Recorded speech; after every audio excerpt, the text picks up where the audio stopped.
Stone would have been celebrating another birthday if he'd lived to be older than 19 today. But he didn't. And now April's gone. This must be the real God. As opposed to us, you know, the medical ones, slapping us back to reality, showing us how wrong we were. Wrong about what? Wrong about encouraging her. Trying to give her hope in a future that she never had. Well, we're trying to be optimistic. But when does that turn into full-fledged denial? April had end-stage AIDS. She was dying from the second that we met her. I don't know how we can stand here and act surprised that she's gone. April died from complications caused by AIDS. Once the blood vessel ruptured, there was no way to control it because of the Kaposi sarcoma. Unfortunately, when the disease progresses this far, there's very little we can do about it. Is he asleep? Robin? He dead? He's dead. Don't you ever get tired of that? You're always so kind and so level when you have to break the bad news and give all the awful details. I mean, how many times have you actually given that speech since the AIDS crisis started? We tried this medicine, we tried that one, but in the end, it doesn't matter. Because the truth is, AIDS kills people.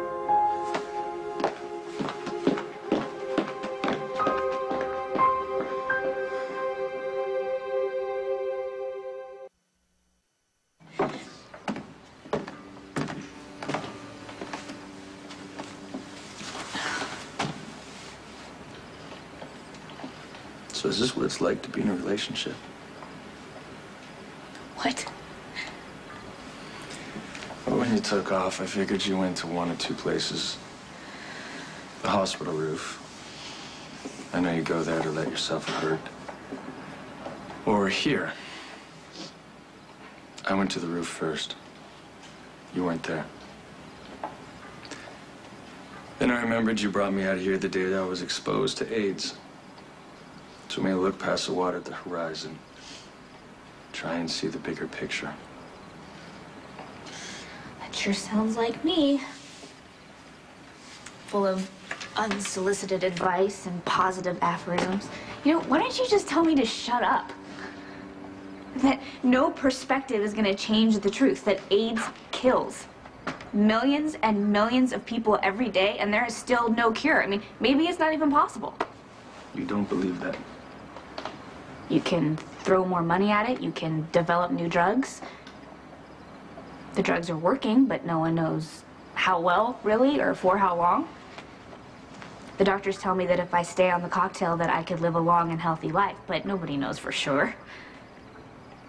The only thing that's for sure is that if and when the drugs stop working, that AIDS is going to ravage my body and kill me, just like it killed Stone and just like it killed April.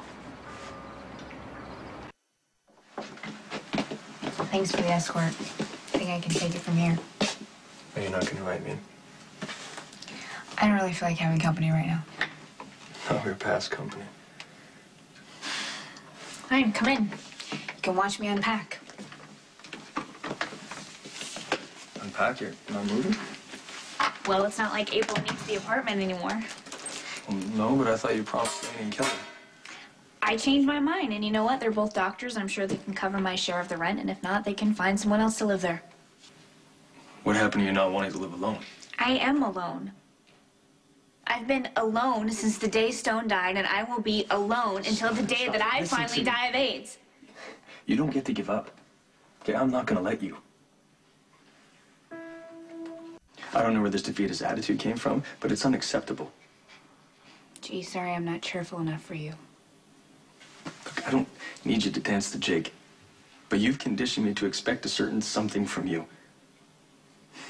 Positive reinforcement, optimism in the face of adversity. Look, when I was exposed to HIV in the operating room, you were right there for me, pushing me to get immediate treatment, quoting statistics, endorsing other protocol, assuring assuring me that I was going to be okay. Because your chances are excellent. My case is a little bit different. I have HIV, and yes, thanks to the cocktail, my viral load is 0. But this disease is still inside of me. It's like a time bomb waiting to go off.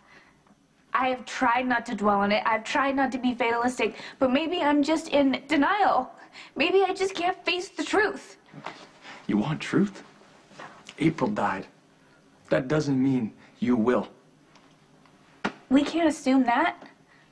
And it's arrogant to think that we can, just like it was arrogant of us to paint all these pretty pictures for April of a life that she never had any chance of experiencing. I mean, her defenses were already up. She had accepted the fact that she was going to die, and then you and I came along spinning all this nonsense about the future and her April's happiness. Life. We gave her 2 more weeks and she would have never had. Now that's got to count for something.